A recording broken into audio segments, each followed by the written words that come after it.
اور وہاں آپ کے سالہ صاحب نے بتایا کہ آپ کے برخوردار کئی دنوں سے ہمارے پاس نہیں گئے، بلکہ وہ تو بشیر کا انتظار کر رہے تھے۔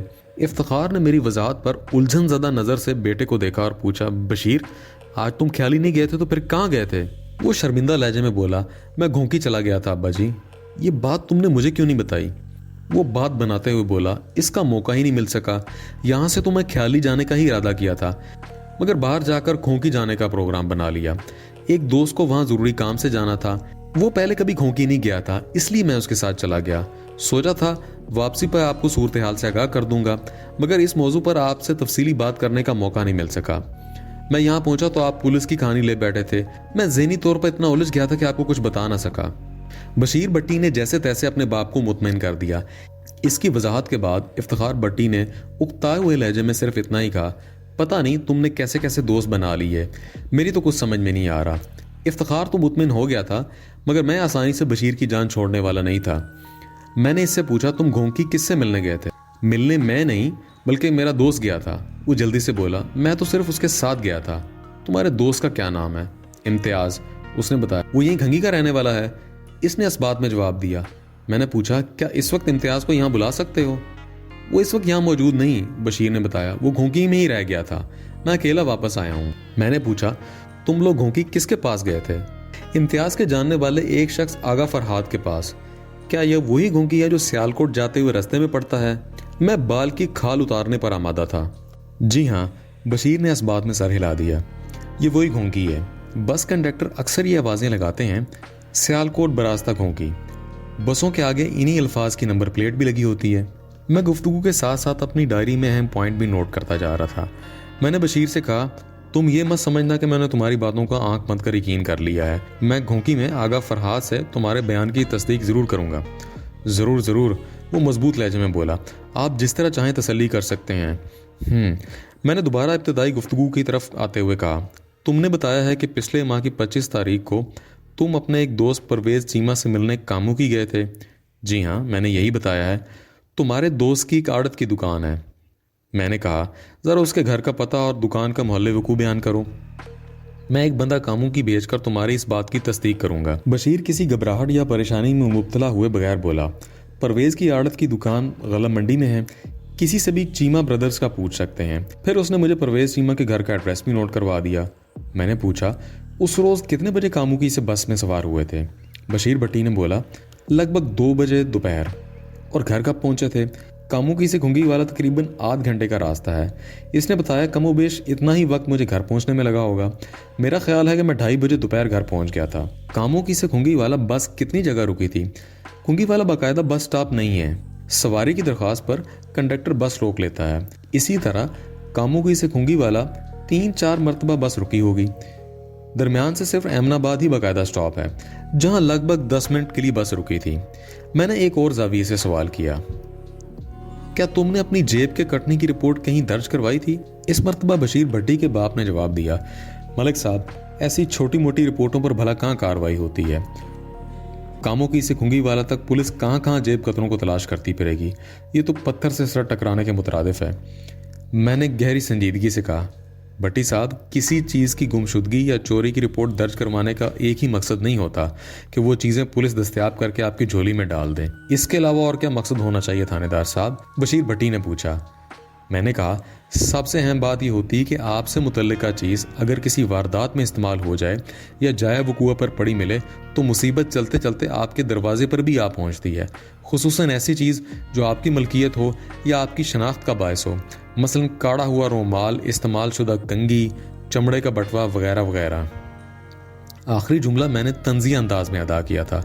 بشیر بھٹی فکر مند لہجے میں بولا، پھر تو واقعی مجھ سے بہت بڑی غلطی ہوگی، مجھے چاہیے تھا کہ فی الفور اپنی جیب کٹنے کی رپورٹ درج کرواتا۔ اب اتنا بھی پریشان ہونے کی ضرورت نہیں، افتخار بھٹی نے کہا، جو گزر گئی وہ گزر گئی، آئندہ محتاط رہنا۔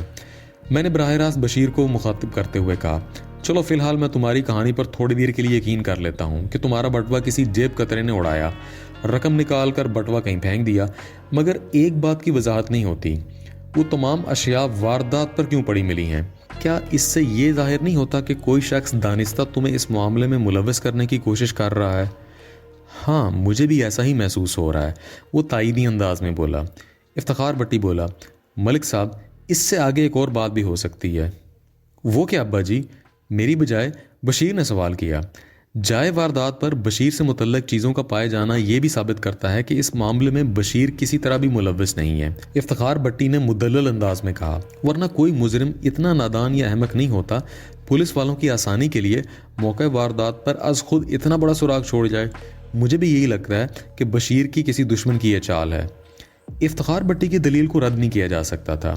میں نے پوچھا کہ آپ مجھے بشیر کے دشمنوں کے نام بتا سکتے ہیں تاکہ میں تفتیش کی گاڑی کو آگے بڑھا سکوں۔ میں دانستہ تعاون آمیز گفتگو کر رہا تھا۔ میں انہیں یہی تاثر دینا چاہتا تھا کہ بشیر پر اب مجھے ذرا سا بھی شک نہیں رہا۔ اس طرح میں بہتر طور پر ان سے اور خصوصاً بشیر سے کام کی بات اگلوا سکتا تھا۔ شاید اس کے منہ سے کوئی ایسی بات نکل جاتی جو میرے لیے مفید اور کارآمد ثابت ہوتی۔ افتخار بٹی نے کہا، ہر انسان کے دوست اور دشمن تو ہوتے ہی ہیں، لیکن میں خواہ مخواہ کسی کا نام نہیں لینا چاہتا۔ اس کا مطلب ہے کہ آپ تعاون سے انکار کر رہے ہیں؟ میں نے کہا، یہ بات نہیں ہے ملک صاحب۔ وہ جلدی سے بولا، دراصل ایسا کوئی بھی شخص میری نظر میں نہیں ہے جس کا نام میں بشیر کے دشمن کے طور پہ آپ کے سامنے پیش کر سکوں۔ تم اس سلسلے میں کیا کہتے ہو بشیر؟ میں بھی یہی کہوں گا کہ میرا ایسا بدترین دشمن کوئی نہیں جو مجھے قتل کے معاملے میں پھنسانے کی کوشش کرے۔ چھوٹی موٹی ناراضگی اور منہ ماری کی بات اور ہے، لیکن یہاں مجھ سے سب ڈرتے ہیں۔ کسی میں ایسی جرت نہیں کہ میری آنکھوں میں آنکھیں ڈال کر دیکھ سکے۔ میں نے کہا، آنکھوں میں آنکھیں ڈال کر صرف دلیر دشمن ہی دیکھتے ہیں۔ بزدل اور کمزور دشمن پیٹھ کے پیچھے سے وار کرتے ہیں، اسی لیے کمزور اور بے حیثیت دشمنوں سے زیادہ محتاط رہنے کی ضرورت ہوتی ہے۔ بہرحال وہ کندھے اچکاتے ہوئے بولا، جہاں تک میری یادداشت کام کرتی ہے، کوئی کمزور یا طاقتور شخص میرا دشمن نہیں ہے۔ اس کی سوچ نادانی اور بے وقوفی سے مرصع تھی۔ میں اس بحث میں وقت ضائع نہیں کرنا چاہتا تھا، اس لیے کام کی بات کی طرف آتے ہوئے میں نے بشیر بھٹی سے کہا، برخوردار، میں نے شفقت آمیز لہجے میں مخاطب کیا تاکہ اپنائیت کی فضا قائم ہو سکے۔ مجھے اب یقین ہوتا جا رہا ہے کہ تم پپو مرڈر کیس میں کسی طرح ملوث نہیں ہو، لیکن اپنی مکمل بے گناہی ثابت کرنے کے لیے تمہیں میرے چند نازک سوالات کا جواب دینا ہوگا۔ میں آپ کے ہر نازک اور اہم سوال کا جواب دینا چاہوں گا، وہ پر اعتماد لہجے میں بولا، تاکہ میری ذات پر سے آپ کا شک مکمل طور پر ختم ہو سکے اور آپ مجھے بے گناہ تسلیم کر لیں۔ پوچھیں، کیا پوچھنا چاہتے ہیں؟ میں نے افتخار بھٹی کی جانب دیکھا تو وہ فوراً میری طرف متوجہ ہو گیا۔ میں نے کہا، بھٹی صاحب، اب وہ مرحلہ آ گیا ہے جب میں کچھ راز و نیاز چھوٹے بھٹی صاحب سے بھی تنہائی میں کرنا چاہوں گا۔ افتخار بھٹی فوراً اٹھ کر کھڑا ہو گیا اور دروازے کی جانب قدم بڑھاتے ہوئے بولا، آپ اطمینان سے بات کر لیں، میں آپ کے کھانے پینے کے لیے کچھ بھیجتا ہوں۔ اس سے پہلے کہ میں کہتا کہ اس تکلف کی ضرورت نہیں، وہ بیٹھک سے باہر جا چکا تھا۔ میں بشیر بھٹی کی طرف متوجہ ہوا، برخوردار، اب کسی قسم کی دروغ گوئی سے کام لینے کی کوشش نہ کرنا، ورنہ معاملہ بگڑ جائے گا۔ میں نے پہلے بھی غلط بیانی سے کام نہیں لیا تھانے دار صاحب۔ یہ تو بہت اچھی بات ہے اور تمہارے حق میں جاتی ہے، میں نے سراہنے والے انداز میں کہا۔ تم مجھے خاصے معقول نوجوان لگتے ہو۔ وہ ایک پولیس افسر سے اپنی تعریف سن کر خوش ہو گیا تھا، اور خاص طور پر وہ پولیس افسر جو اس کے بارے میں تفتیش کر رہا تھا۔ میں نے دانستہ یہ رویہ اپنایا تھا۔ میں نے اس سے پوچھا، کیا تمہیں یہ محسوس ہو رہا ہے کہ ہم پہلے بھی مل چکے ہیں؟ وہ کچھ دیر سوچنے کے بعد بولا، نہیں جناب، مجھے ایسا محسوس نہیں ہوا، آج ہم پہلی دفعہ ہی ملے ہیں۔ مگر مجھے یہ کیوں محسوس ہو رہا ہے؟ پھر تو آپ کو یہ بھی پتا ہوگا کہ ہم کب اور کہاں ملے ہیں، یہی تو یاد نہیں آ رہا برخوردار، میں نے پیشانی ملتے ہوئے کہا۔ بشیر بھٹی نے کچھ بھی نہیں کہا۔ میں نے پوچھا، کیا تم جانتے ہو کہ مقتول پپو کون تھا؟ ایک لمحے کے لیے اس کا چہرہ متغیر ہو گیا، لیکن پھر اس نے خود کو سنبھالا اور ٹھہرے ہوئے لہجے میں بولا، وہ احمد آباد میں رہنے والے ایک شخص سکندر علی کا اکلوتا بیٹا تھا۔ کیا وہ صرف سکندر علی کا بیٹا تھا؟ کیا مطلب ہے آپ کا؟ اس نے الٹا مجھ سے سوال کیا۔ میں نے اپنی بات کی وضاحت کرتے ہوئے کہا، سکندر علی تو اس کا باپ تھا، پپو کسی ماں کا بیٹا بھی تو تھا۔ ظاہر ہے جناب، ہر بچے کی کوئی نہ کوئی ماں تو ہوتی ہے جو اسے جنم دیتی ہے، وہ فلسفیانہ انداز میں بولا۔ پپو کی بھی کوئی ماں ضرور ہوگی۔ کوئی ماں ضرور ہوگی؟ میں نے اسی کے الفاظ دہرائے۔ تم اتنی اجنبیت کا مظاہرہ کر رہے ہو بشیر بھٹی، آپ کیا کہنا چاہتے ہیں تھانے دار صاحب؟ میں کہنا نہیں بلکہ پوچھنا چاہتا ہوں، کیا تم پپو کی ماں سے واقف نہیں ہو؟ میں نے سنسناتے ہوئے لہجے میں کہا، وہ تو شادی سے پہلے تمہاری کنگھی والا میں ہی رہتی تھی، مگر آپ مجھے یہ سب کچھ کیوں بتا رہے ہیں؟ وہ جذبز کرتے ہوئے بولا۔ میں نے قدرے سخت لہجہ اختیار کرتے ہوئے کہا، بشیر بھٹی، میں تمہیں پہلے ہی تنبیہ کر چکا ہوں کہ اب کسی قسم کا جھوٹ کا سہارا نہیں لینا چاہیے۔ تم پپو کی ماں بسرا کو اچھی طرح جانتے ہو۔ ایک لمحے کے توقف سے میں نے اضافہ کیا، میں پوری چھان بین کے بعد ہی کسی شخص کو ٹارگٹ بناتا ہوں۔ تمہارے اور بسرا کے معاملے میں نے مکمل تحقیق کر لی ہے۔ بشرا تم سے شدید محبت کرتی تھی مگر تمہاری ناپاک خواہش کی تکمیل کے لیے وہ تیار نہیں ہوئی، نتیجے میں تم نے اس سے رخ پھیر لیا۔ وہ بیاہ کر احمد آباد چلی گئی۔ اس شادی میں وٹا سٹا بھی ایک دباؤ کی صورت میں موجود تھا۔ کیا میں غلط کہہ رہا ہوں؟ آپ بڑی حد تک درست کہہ رہے ہیں جناب، وہ سنجیدہ لہجے میں بولا۔ بشرا جیسی بے وقوف عورت میں نے آج تک نہیں دیکھی۔ میں نے اسے یکسر نظر انداز کر دیا تھا، مگر شادی کے بعد بھی اسے جب موقع ملا مجھے دیکھنے ضرور آتی تھی اور تمہیں تحفے بھی دیتی تھی۔ میں نے لقمہ دیا، کبھی بوسکی کا کاڑا ہوا ریشمی رومال اور کبھی… میں نے دانستہ اپنا جملہ ادھورا چھوڑ دیا۔ وہ میز پر رکھے ہوئے بوسکی کے رومال کی طرف دیکھ کر لجاجت محسوس کرنے لگا۔ میں نے کہا، یہ تتلی والا بی بی والا رومال بشرا نے ہی تمہیں کاٹ کر دیا تھا نا؟ اس کے پاس انکار کی کوئی گنجائش نہیں تھی۔ ندامت آمیز لہجے میں بولا، ہاں تھانے دار صاحب، یہ رومال بشرا ہی نے 2 ماہ پہلے مجھے دیا تھا اور بتا دیا تھا کہ بی بی سے مراد بشرا اور بشیر ہیں۔ آپ یقین جانیں مجھے 450 روپے کے کھو جانے کا بھی اتنا افسوس نہیں تھا جتنا اس رومال کی گمشدگی کا تھا۔ اس کا مطلب ہے تم بھی اسے چاہنے لگے ہو؟ آپ اسے چاہت نہیں کہہ سکتے، وہ عجیب سے لہجے میں بولا۔ سچی بات تو یہ ہے کہ میں نے اپنے دل میں بشرا کے لیے کبھی وہ جذبات محسوس نہیں کیے تھے جسے محبت یا عشق کا نام دیا جا سکتا ہو۔ ایک لمحے کو رک کر اس نے کہا، البتہ مجھے بشرا کی دیوانگی اور احمقانہ لگاؤ پر ہمیشہ افسوس ہوتا تھا۔ میں اس کوڑ فطرت شخص کو عشق و محبت پر کوئی لیکچر دینے کا ارادہ ہرگز نہیں رکھتا تھا۔ چنانچہ بات کو اصل موضوع کی طرف لاتے ہوئے کہا، اب میرے ایک آخری سوال کا جواب دو۔ وہ ہمتن گوش ہو گیا۔ میں نے ابھی تک اسے پپو کے پوسٹ مارٹم کی رپورٹ کے بارے میں کچھ نہیں بتایا تھا۔ میں نے اس سے پوچھا، ذرا سوچ کر بتاؤ 6 جون کی رات 8 اور 10 بجے کے درمیان تم کہاں تھے؟ اچھی طرح غور کرنے کے بعد جواب دینا۔ اگر تم نے اس سوال کے جواب میں غلط بیانی کی تو برے پھنسو گے، اور ہاں یہ بھی یاد رکھو اگر تم نے بار بار بیان بدلا تو تمہارے لیے یہی مصیبت ہوگی۔ وہ چند لمحے غور کرتا رہا، پھر سوالیہ انداز میں میری طرف دیکھتے ہوئے بولا، 6 جون وہی تاریخ تھی نا جس دن پپو قتل ہوا تھا؟ ہاں وہی تاریخ ہے۔ میں نے کہا، ہمیں 7 جون کی صبح اس کی واردات کی اطلاع ملی تھی۔ دین محمد کمہار نے سب سے پہلے جھاڑیوں میں پپو کی بے حرمت لاش دیکھی تھی۔ خدا کا شکر ہے، وہ چھت کی طرف دیکھتے ہوئے بولا، ورنہ پتہ نہیں آپ کا شک مجھ پر ختم ہوتا یا نہیں۔ تم کس بات کے لیے خدا کا شکر ادا کر رہے ہو؟ وہ بولا، ویسے تو خدا کا کسی بات پہ بھی شکر ادا کیا جا سکتا ہے، مگر میں اس وقت خاص طور پر اس لیے خدا کا شکر ادا کر رہا ہوں کہ 6 جون کی صبح سے لے کر 7 جون کی شام تک میں کنگی والا میں ہی نہیں بلکہ گجراں والا میں بھی نہیں تھا۔ تم اس دوران کہاں تھے؟ میں نے تعجب سے پوچھا۔ میں 6 جون کی صبح کھونگی گیا ہوا تھا، اس نے بتایا، اور 7 جون کی شام وہاں سے واپس آیا تھا۔ میں نے پوچھا، تمہارے بیان کی تصدیق کس طرح ہوگی؟ وہ بولا، اس بات کی تصدیق تو ابا جی بھی کر دیں گے کہ میں 6 جون کی صبح سے لے کر 7 جون کی شام تک کھنگی والا میں نہیں تھا۔ ایک لمحے کے توقف سے اس نے اضافہ کیا، اگر آپ کھنگی والا میں میری موجودگی کا پتہ لگانا چاہتے ہیں تو وہاں کے چودھری اشتیاق کا ایڈریس آپ کو لکھوا دیتا ہوں، آپ اس سے میرے بارے میں پوچھ سکتے ہیں، لیکن اس سلسلے میں آپ سے ایک گزارش کروں گا۔ وہ کیا بھائی؟ میں نے پوچھا۔ وہ بولا، آپ کھنگی میں چودھری اشتیاق کے ڈیرے پر جو بھی پوچھ گچھ کریں گے اس کا ذکر آپ ابا جی سے نہیں کریں گے۔ کیوں بھائی؟ میں نے حیرت بھرے لہجے میں کہا، کیا تم لوگ چودھری اشتیاق کے ڈیرے پر بم وغیرہ بناتے ہو؟ وہ جھیپے ہوئے انداز میں بولا، ایسی کوئی بات نہیں ہے جناب۔ پھر کیسی بات ہے بٹی صاحب؟ وہ آنکھ دباتے ہوئے بولا، آپ سمجھا کریں نا تھانے دار صاحب، میں کبھی کبھار وہاں دل پشوری کرنے چلا جاتا ہوں۔ چودھری اشتیاق ہفتہ 10 دن میں اپنے ہاں چوٹی کی طوائفوں کو بلاتا ہے، رات دن رقص و سرود کی محفل جمتی ہے، شباب و شراب کی وہاں کوئی کمی نہیں ہوتی۔ اب تو آپ میری بات سمجھ گئے نا؟ میں اچھی طرح سمجھ گیا ہوں برخوردار، میں نے معنی خیز انداز میں سر ہلاتے ہوئے بولا، آپ میرے وعدے کا پاس کریں گے؟ وہ تاکیدی لہجے میں بولا، ابا جی کو میری مصروفیت کا علم نہیں ہونا چاہیے۔ میں نے حالات کا رخ اور بشیر بھٹی کے تعاون کو دیکھتے ہوئے اس کے خواہش کے مطابق وعدہ کر لیا۔ میرا خیال ہے اس میں ایسی نقصان والی کوئی بات نہیں تھی، تاہم میں نے وارننگ دینے کے انداز میں کہا، یہ مت سمجھنا کہ میں چودھری اشتیاق سے وہاں تمہاری موجودگی کے بارے میں دریافت نہیں کروں گا، آپ پوری طرح تسلی کر لیں جناب۔ وہ مضبوط لہجے میں بولا، میں نے جب کسی قسم کی غلط بیانی سے کام نہیں لیا تو پھر مجھے ڈرنے کی کیا ضرورت ہے؟ میں کسی بھی طور پر پپو مرڈر کیس میں ملوث نہیں ہوں۔ آپ کھونگی ضرور جائیں تاکہ آپ کو میری بے گناہی کا یقین ہو جائے۔ اس طرح جب ہم تھانے واپس پہنچے تو 12:30 بج رہے تھے۔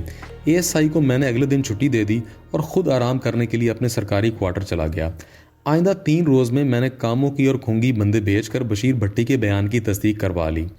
بشیر عیاش طبع شوقین مزاج ضرور تھا، تاہم وقوع کے وقت وہ جائے واردات سے بہت دور کھنگی میں چودھری اشتیاق کے ڈیرے پر ہی موجود تھا۔ کاموگی کے آڑتی پرویز چیمہ نے بھی اس بات کی تصدیق کی تھی کہ بشیر کا بٹوا چوری ہو گیا تھا۔ بشیر نے اس واقعے کے بعد پرویز چیمہ کو اپنی جیب کٹنے کی بھی کہانی سنائی تھی۔ ان حالات کے پیش نظر بشیر بھٹی میرے شک کی زد سے نکل گیا تھا، مگر ابھی تک پپو کے قاتل کا کوئی سراغ نہیں ملا تھا۔ روزانہ گھنٹوں ASI فرید گوری سے بھی اس موضوع پر بات ہوتی تھی اور عملی کوششیں بھی جاری تھیں۔ ایک روز فرید گوری نے کہا، ملک صاحب آپ نے ایک عجیب بات نوٹ کی ہے۔ کون سی بات مسٹر گوری؟ وہ چند لمحے خاموش رہنے کے بعد بولا، مجھے مقتول پپو کے باپ سکندر علی کا رویہ کچھ غیر فطری سا لگتا ہے۔ وہ کس طرح؟ میں نے پوچھا۔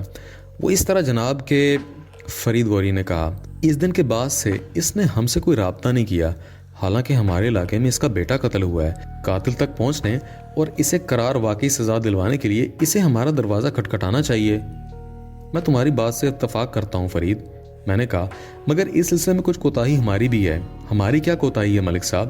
میں نے کہا، سکندر علی کا گھر تو ماتم کدہ بنا ہوگا، سوئم دسواں وغیرہ کی مصروفیت، تعزیت کرنے والوں کی آمد و رفت اور دیگر مسائل میں گھر والوں کی مت ماری گئی ہوگی۔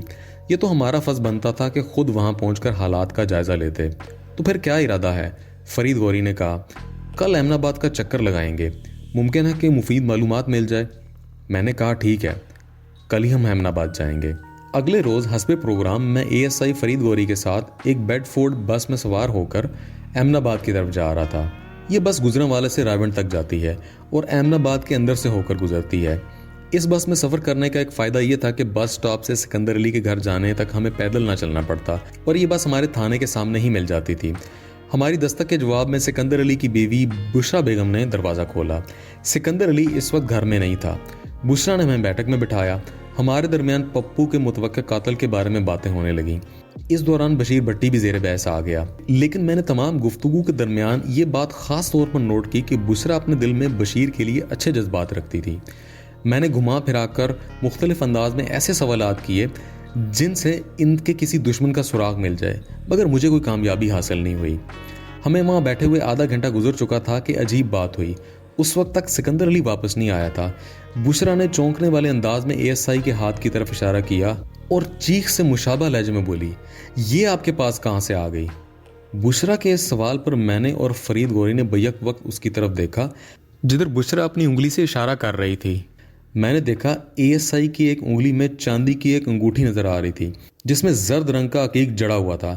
میں نے اس سے پہلے فرید کے ہاتھ میں انگوٹھی کبھی نہیں دیکھی تھی۔ بشرا نے دوبارہ استفسار کیا، یہ انگوٹھی آپ کو کہاں سے ملی ہے جناب؟ اب میں نے بھی ASI سے یہی سوال کیا، بولتے کیوں نہیں فرید؟ بشرا کی بات کا جواب دو، میں نے تو یہ پہلے انگوٹھی تمہارے ہاتھ میں نہیں دیکھی۔ ASI نے بتایا، یہ انگوٹھی آج ہی میں نے کانسٹیبل عارف سے لی ہے، اس نے اپنے ہاتھوں میں پہن رکھی تھی، میں نے مانگی تو اس نے مجھے دے دی، مجھے انگوٹھی پسند آ گئی اس لیے میں نے اپنی انگلی میں پہن لی۔ میں نے بشرا کو مخاطب کرتے ہوئے سوال کیا، تم اس انگوٹھی کے بارے میں اتنی شدت سے کیوں استفسار کر رہی ہو؟ میں اس لیے پوچھ رہی ہوں کہ یہ انگوٹھی سکندر علی کی ہے۔ بشرا نے جواب دیا، جب سے پپو کو وہ سانحہ پیش آیا ہے میں نے اس کے ہاتھ میں انگوٹھی نہیں دیکھی، کئی مرتبہ اس سے پوچھ بھی چکی ہوں، وہ ہر مرتبہ یہی جواب دیتا ہے کہ انگوٹھی کہیں گم ہو گئی ہے۔ صورتحال اچانک ڈرامائی رنگ اختیار کر گئی تھی۔ جو انگوٹھی سکندر علی کی ملکیت تھی وہ کانسٹیبل عارف کے پاس کس طرح پہنچ گئی؟ یہ بات سمجھ میں نہیں آ رہی تھی۔ اس بات کا جواب کانسٹیبل عارف ہی دے سکتا تھا، تاہم میں نے ایک مرتبہ بشرا سے تصدیق کرنا بھی ضروری سمجھا۔ میں نے کہا، بشرا کیا تمہیں یقین ہے کہ یہ وہی انگوٹھی ہے جو سکندر علی کے پاس ہوتی تھی؟ مجھے اچھی طرح یقین ہے، وہ پورے وضوح سے بولی، میں اس انگوٹھی کو لاکھوں انگوٹھیوں میں شناخت کر سکتی ہوں۔ میں نے اٹھتے ہوئے کہا، ہم دوبارہ آئیں گے، تم وعدہ کرو جب تک ہم یہاں پہنچ نہ جائیں تم سکندر علی سے اس گمشدہ انگوٹھی کا ذکر نہیں کرو گی، یہ بہت ضروری ہے، تم سمجھ رہی ہو نا؟ اس نے اس بات میں سر ہلایا۔ ہم کچھ ہی دیر بعد اپنے تھانے میں موجود تھے۔ میں نے فوراً کانسٹیبل عارف کو اپنے کمرے میں بلایا اور انگوٹھی کے حوالے سے اس پر سوالات کی بوچھاڑ کر دی۔ وہ پہلے تو بیچارہ بکھلایا اور اس کے بعد اس نے سب سچ سچ بتا دیا۔ مجھے یہ انگوٹھی اس روز جائے وقوع سے ملی تھی، یہ جھاڑیوں میں پھنسی ہوئی تھی۔ مجھے یاد آیا کہ 7 جون کی صبح ہمارے ساتھ جو کانسٹیبل جائے وقوع پر گئے تھے ان میں ایک نواز علی تھا اور دوسرا محمد عارف۔ بعد ازاں یہی کانسٹیبل پپو کی لاش کے ساتھ سرکاری ہسپتال بھی گئے تھے۔ اس کیس کی تمام گمشدہ کڑیاں جیسے آپس میں مل گئی تھیں۔ یہ بات پایا ثبوت کو پہنچ گئی تھی کہ اس روز سکندر علی جائے وقوع پر موجود تھا۔ یہ ایک خوفناک انکشاف تھا۔ اس سے مزید خوفناک سوال یہ تھا کہ سکندر علی خود ہی اپنے بیٹے کا قاتل تھا۔ میں نے عارف سے مزید پوچھ گچھ آئندہ کے لیے موقف کر دی اور ASI کے ساتھ دوبارہ احمد آباد پہنچ گیا۔ اس وقت تک سکندر گھر آ چکا تھا۔ بشرا نے واقعی عقل مندی کا مظاہرہ کرتے ہوئے سکندر علی کو ہماری آمد کے بارے میں کچھ نہیں بتایا تھا۔ ہماری دستک پر دروازہ بشرا نے کھولا تو اس کے عقب میں سکندر علی کی جھلک بھی نظر آئی۔ ہم پر نظر پڑتے ہی اس کے منہ سے پولیس کا لفظ نکلا اور وہ گھر کے اندرونی حصے کی جانب بھاگا۔ یہ چور کی داڑھی میں تنکے والی بات تھی۔ اس سے میرے شک کو تقویت ملی۔ میں نے تھوڑی سی بھاگ دوڑ کے بعد ASI کی مدد سے سکندر علی کو گرفتار کر لیا۔ وہ ہماری حراست میں بہت تڑپا مچلا، لیکن جب میں نے اس سے اس کی انگوٹھی کے بارے میں استفسار کیا تو اس کے چہرے پر تو سرسوں کھل اٹھی۔ وہ نحیف سی آواز میں منمنایا، تو گویا آپ کو سب پتہ چل گیا ہے۔ یہ گویا اس کے جرم کا ابتدائی اقرار تھا۔ ہم اسے اپنے ساتھ تھانے لے آئے۔ اس رات ہمیں سکندر علی پر زیادہ محنت نہیں کرنا پڑی۔ تھوڑی سی کوشش نے اسے اعتراف جرم پر مجبور کر دیا تھا۔ اس نے پولیس کی حراست میں جو اقبالی بیان دیا تھا اس کا خلاصہ کچھ اس طرح ہے۔ وہ بشرا اور بشیر بھٹی کے تعلقات سے بڑی حد تک آگاہ ہو چکا تھا۔ جب اسے معلوم ہوا کہ بشرا شادی سے پہلے بشیر کو پسند کرتی تھی اور اب بھی موقع محل دیکھتے ہوئے اس سے ملنے جاتی ہے تو اس وقت تک بہت دیر ہو چکی تھی، کیونکہ اس وقت تک حامد علی عرف پپو 2 سال کا ہو چکا تھا۔ جب ایک موقع پر سکندر کو بشیر بھٹی کو دیکھنے کا اتفاق ہوا تو اس کے تن بدن میں آگ سی لگ گئی۔ پپو کی شکل بڑی حد تک بشیر بھٹی سے ملتی جلتی تھی۔ وہ اپنی اولاد کو بشیر کا گناہ سمجھا، حالانکہ بشرا کی پاکیزگی میں کوئی کلام نہیں تھا۔ اس کی سوچوں، اس کے خیالوں اور اس کے جذبات میں ہر وقت بشیر بھٹی رہتا تھا۔ چنانچہ اس نے ایسے بچے کو جنم دیا جو صورت و شکل میں بشیر کے مشابہ تھی، مگر یہ بات سکندر کی سمجھ میں نہیں آ سکتی تھی۔ وہ دن رات اپنی بیوی اور بشیر بھٹی سے انتقام لینے کے بارے میں سوچنے لگا۔ اسے اپنے بیٹے سے بھی نفرت ہوتی جا رہی تھی، کیونکہ وہ اسے بشیر بھٹی کی ناجائز اولاد سمجھتا تھا۔ پھر ایک روز اسے ان ناپسندیدہ افراد سے انتقام لینے کا ذریعہ ہاتھ آ گیا۔ وہ حسب معمول احمد آباد کے بس اسٹاپ پر پھل بیچ رہا تھا کہ ایک شخص پھل کاٹتے ہوئے اپنا بٹوا وہاں بھول گیا۔ اس نے بٹوا کھولا تو اس کے ہوش اڑ گئے۔ اس بٹوے میں بشرا کے ہاتھ کا کڑا ہوا بوسکی کا رومال اور ایک کنگھی موجود تھی۔ سب سے اہم چیز بشیر کی چھوٹی سی تصویر تھی۔ تصویر نہ بھی ہوتی تو اس کے سمجھنے کے لیے رومال ہی کافی تھا۔ وہ بٹوا بشیر بھٹی کا ہوگا، کیونکہ وہ مذکورہ رومال کو بشرا کے ہاتھ میں کاٹتے ہوئے دیکھ چکا تھا۔ سکندر علی سمجھ گیا تھا کہ وہ بٹوا کسی جیب کترے کی مہربانی سے اس تک پہنچ گیا ہے، کیونکہ اس میں رقم نام کی کوئی چیز موجود نہیں تھی۔ جیب کتروں کو صرف رقم درکار ہوتی ہے، باقی اشیاء کو وہ یوں ہی کہیں پھینک دیتے ہیں۔ سکندر علی نے ایک تیر سے 2 شکار کرنے کا منصوبہ بنایا۔ وہ جس بچے سے نفرت کرتا تھا اسے قتل کر کے بشیر بھٹی کو پھانسنے کا ارادہ باندھ کر وہ مناسب موقع کا انتظار کرنے لگا۔ پھر 6 جون کی شام وہ چپکے سے پپو کو اپنے ساتھ لے کر نہر کے کنارے جھاڑیوں میں آ گیا۔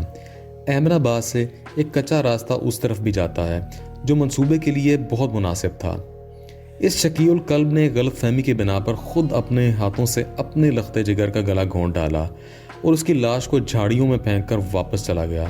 بشیر بھٹی کو پھانسنے کے لیے وہ بٹوا، بوسکی کا رومال اور کنگھی وغیرہ جائے وقوع کے قریب ہی پھینک گیا تھا، مگر وہ خبیث انسان یہ نہیں جانتا تھا کہ قدرت اس کے کبھی عمل پر تل ملا رہی ہے اور اسے بھیانک انجام سے دوچار کرنے کا منصوبہ بنا رہی تھی۔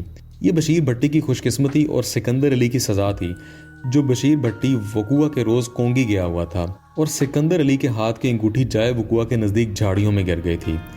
قدرت کو جب کوئی کام کرنا ہوتا ہے تو اسی طرح کے اسباب پیدا ہو جاتے ہیں۔ شک، حسد اور شرک کو اسی لیے سختی سے منع کیا گیا ہے۔ جب شک کا بیج دل میں جڑ پکڑ لیتا ہے تو پھر تباہی اور بربادی ہی سامنے آتی ہے۔ کاش سکندر علی اپنی بیوی پر شک نہ کرتا تو آج سب کچھ اس کے پاس ہوتا۔ وہ اسی شک کی آگ میں جل کر اپنے بیٹے کو قتل کر بیٹھا۔ دنیاوی قانون کی سزا ملنے سے پہلے اس کے ضمیر نے فیصلہ سنا دیا۔ جب اسے پتہ چلا کہ اس کی بیوی پاک دامن اور آبرو مند تھی تو اس خیال سے ہی اس کا دماغ الٹ گیا کہ وہ اپنے ہی ہاتھوں اپنے بیٹے کا گلا گھونٹنے کا مرتکب ہوا ہے۔ ایک خبط الحواس اور پاگل دماغ شخص کو کیا سزا دی جا سکتی ہے؟ میں نے اپنا فرض پورا کرتے ہوئے اسے عدالت کے حوالے کر دیا تھا۔ عدالت نے اسے جیل بھیج دیا۔ جیل والوں نے کچھ عرصہ اسے اپنے پاس رکھ کر آزاد کر دیا۔ وہ ایک ایسا آزاد انسان تھا جو اپنے ہی ضمیر کا قیدی بن چکا تھا۔ بعد میں اسے احمد آباد کے سٹاپ پر خاک بسر دیکھا گیا۔ اللہ ہم سب کو صحت مند سوچ اور جائز رویہ اپنانے کی توفیق دے.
Like, comment, share,